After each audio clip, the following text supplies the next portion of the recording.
What does it look like when death itself is defeated, when the grave gives up its victory, when the king who died walks out of the tomb?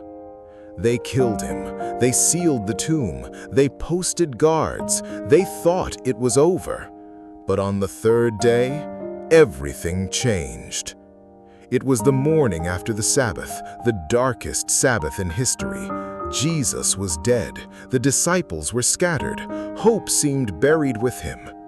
The religious leaders had gone to Pilate. "Sir," they said, "that deceiver said, 'After 3 days I will rise again,' so give the order to make the tomb secure until the third day." Pilate agreed. A seal was placed on the stone. Guards were posted. The tomb was as secure as Rome could make it. But no seal could hold him. No stone could trap him. No guard could stop him. Death itself could not keep him down. Very early on the first day of the week, just after sunrise, the women made their way to the tomb. They carried spices to anoint Jesus' body, a final act of love for the one they had followed. As they walked, they wondered aloud, "Who will roll away the stone for us?" The stone was large, too large for them to move. They didn't know that the stone was already rolled away. They didn't know that their sorrow was about to turn to joy. They didn't know that they were walking into the most important morning in history. Suddenly, there was a violent earthquake. An angel of the Lord descended from heaven. His appearance was like lightning. His clothes were white as snow. The angel rolled back the stone and sat on it. The guards shook with fear. They became like dead men, frozen, helpless, powerless. Rome's finest soldiers, trained to be fearless, and they lay there like corpses, because no army can stand before the power of the risen Lord. When the women arrived, they saw the stone rolled away. They saw the angel, and they were terrified. "Do not be afraid. I know that you are looking for Jesus who was crucified. He is not here. He has risen just as he said. Come and see the place where he lay. Then go quickly and tell his disciples, he has risen from the dead and is going ahead of you into Galilee. There you will see him." Come and see. Evidence, the empty tomb, the linen cloths that had wrapped his body, were lying there. But the face cloth, the cloth that had covered his head, was folded neatly, set apart. This was not grave robbers. Robbers would have taken the cloths. This was not enemies. Enemies would have left a mess.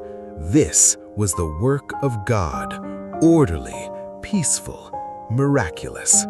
They didn't fully understand yet, but they knew something extraordinary had happened. The women left the tomb. They were afraid, but they were also filled with joy. They ran to tell the disciples what they had seen and heard. Fear and joy. That's what happens when you encounter the resurrection. It's terrifying to realize that death has been defeated. It's joyful to know that the King is alive. When the women told the disciples, Peter and John ran toward the tomb. John, younger and faster, reached it first. He bent down and looked in. He saw the linen cloths lying there, but he did not go in. Then Simon Peter arrived. He went straight into the tomb. He saw the same thing, the linen cloths, the folded face cloth. He saw and believed. The empty tomb, the folded cloth, the evidence was undeniable. Jesus had risen just as he said. But Mary stayed. She stood outside the tomb, weeping. She bent down to look inside. 2 angels in white were sitting where Jesus' body had been, one at the head, one at the foot. "Woman, why are you weeping?" "They have taken my Lord away, and I don't know where they have put him." She still didn't understand. She thought someone had taken the body. She turned around and saw Jesus standing there, but she did not recognize him. "Woman, why are you weeping? Who are you looking for?"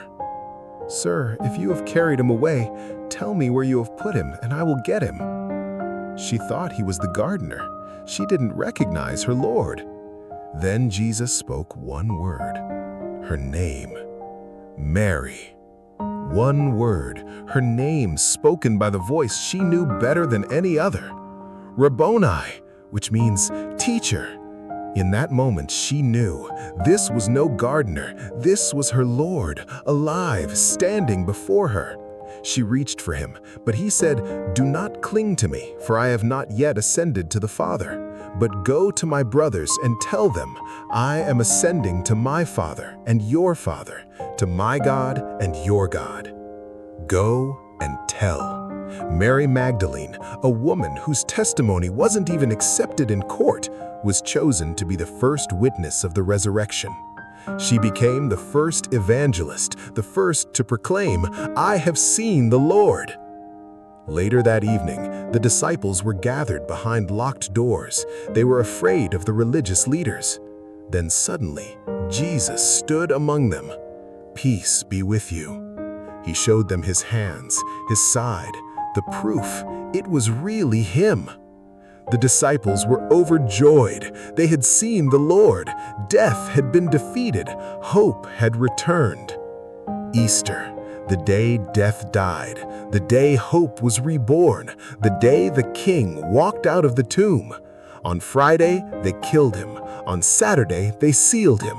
On Sunday, he rose. And because he lives, we who believe will also live. The tomb is empty. The stone is rolled away. The angels announce, "He is not here. He has risen." So what now? Go and tell. Share the good news. Death has been defeated. The King is alive, and he invites you to follow him. Thanks for watching. If this story gave you hope, hit subscribe and let me know in the comments, what does Easter mean to you? He is risen indeed.